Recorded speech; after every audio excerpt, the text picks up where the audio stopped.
Hello. If you haven't heard about the problem of plastic in our environment, then you must either be living in a cave in the middle of nowhere or perhaps in the middle of a jungle, which in either case means you won't be listening to me because you won't have an internet connection. So I'll assume that you have heard that plastic might be one of the biggest environmental problems facing humans today. That being the case, I'd like to firstly give a little history of plastic, then look into some of the worrying statistics about plastic use. After that, I'll look at how easy or difficult it is for people to recycle plastic at home, and finally consider what happens to all of this plastic that is sent for recycling. Now, this is a huge topic, so this talk is really just scratching the surface of the problem. Firstly then, history. Plastic was first mass-produced back in the 1940s. Then it was viewed as something of a miracle product, a life changer. A plastic called Tupperware appeared in the 1940s. This allowed people to store food in their refrigerators for longer periods of time because it provided an airtight container. You'll see a Tupperware box in one of the photos. As plastic has developed since the 1940s, so has its uses. For example, advances in medicine and medical equipment, building materials and transport, cars and such like, these could not have been achieved without plastic. Plastic is very versatile. It can be shaped and moulded into different shapes to perform a huge variety of tasks. And of course, plastic is durable and hard-wearing. It lasts almost forever. Well, I say that. The products it is used for do not last forever. But the rubbish created from these broken products does, unfortunately, seem to last forever.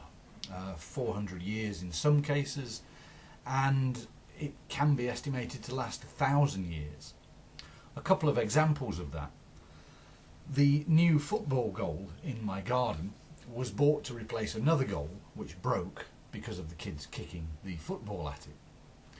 The clothes peg, left on the washing line in all weathers, hot sunshine, freezing cold nights, rain and snow, it eventually breaks. The combination of some brittleness, constant use and the striking of the ball finally resulted in the goals and the pegs breaking. So as a product they become useless, but as a material the plastic is still there. It does not break down easily. In the world today, nearly 400 tons of plastic is produced every year. That's according to Statista. So where does it all go? Well, everywhere. A lot of the products that you have at home are plastic. A lot of your car is plastic. The Plastics Today organisation estimates that by 2020 the average car will incorporate nearly 350 kilograms of plastics. That's an increase from 200 kilograms in 2014.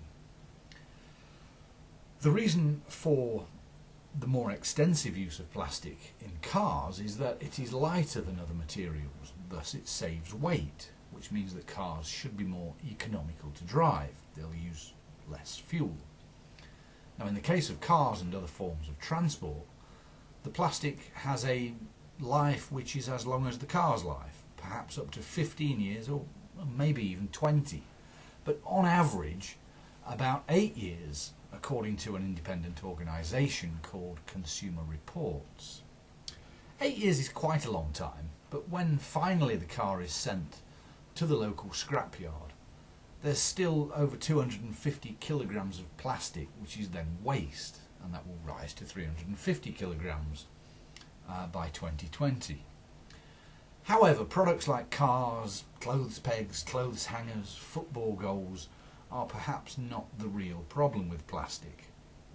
The problem really comes from the plastic that you see in the kitchen, mainly, in both its useful state as food protection and as rubbish, as shown in these pictures.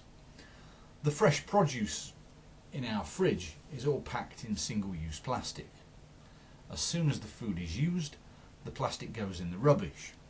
Water bottles, chocolate wrappers and other bits like that, like takeaway coffee cups, often get left on fields after football matches or on beaches like in this picture here. I imagine that these bits of rubbish will still be there in a few years' time.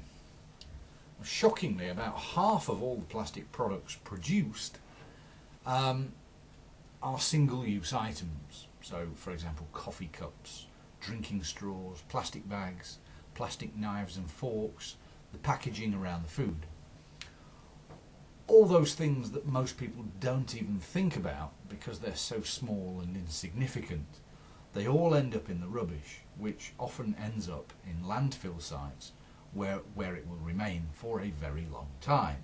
400 years is one statistic I've seen for plastic bottles. Some of it, even if you do put it in a rubbish bin, can fly out of the bin in say, strong winds and sit on beaches and fields. It's something of an eyesore for those who visit the beaches and parks, but more seriously it poses a problem to the wildlife that inhabits these places. TV documentaries on wildlife and the media more generally often show the effects of plastic on birds, fish, turtles and such like. Jambeck from the University of California estimates that 8 million metric tons of plastic ends up in the oceans every year. Now the effects are not pleasant and they result in a lot of hand-wringing by those who have the legislative power to change the way plastic is used, and these reports provide fuel for the work of environmental campaigners. So the question is then, if everyone knows about the problem and everyone is shocked at the problem and everyone wants to see a reduction in the use of plastic, why on earth is the use of plastic continuing to increase? And it is. As I already said, more plastic is being used in different products, for example cars. The massive growth in takeaway coffee is another factor. Food packaging allows shoppers to buy their fruit and veg easily. They're 3 simple examples. But even with all of these reasons, you might expect that recycling would be common. Unfortunately, that's not the case. National Geographic reports that 91% of plastic is not recycled at all. And 91%, that's an astounding statistic. It's astounding to me especially because for many years in the UK we've been encouraged to recycle. Homes have a general waste bin and a recycling waste bin. Where I live we have a bin for glass bottles and plastics, and that bin contains a caddy, a smaller bin, where we put paper and cardboard. Every Tuesday the bin lorry comes round to collect each of the bins on alternate weeks.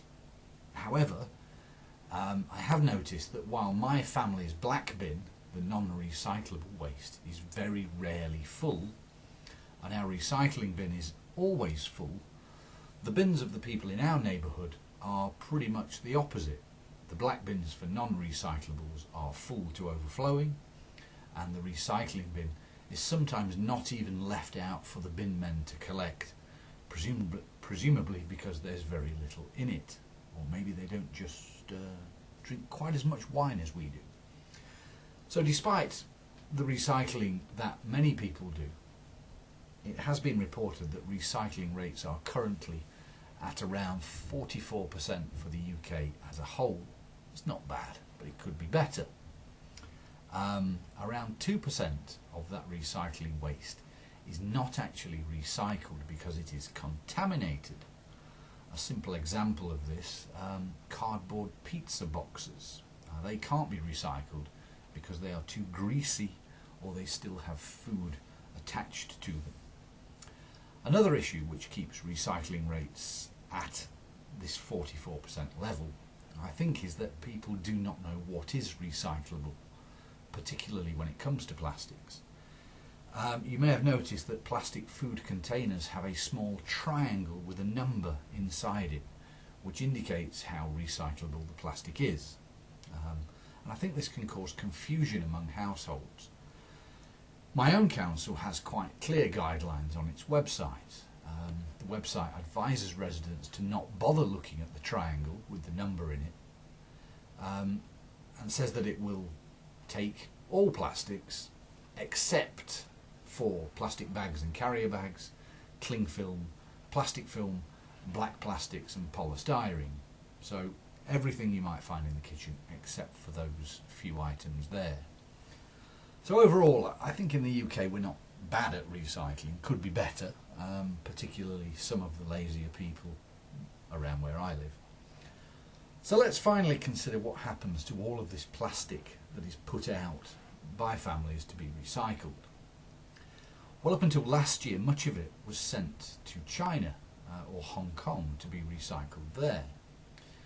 In fact, between 2012 and 2017, the UK exported over 2.7 million tonnes of plastic waste to China and Hong Kong. The Chinese were actively looking to import old plastic to recycle it into new products. However, at the end of 2017, the Chinese said, "Enough, that's it, we don't want any more, we have enough of our own." And when the Chinese announced this stopping of importing, it created a lot of concern in the UK that there are not enough recycling plants in the UK to cope with all the plastic that is sent for recycling, and that a lot of it may have to be burnt. At the moment it remains to be seen what will actually happen.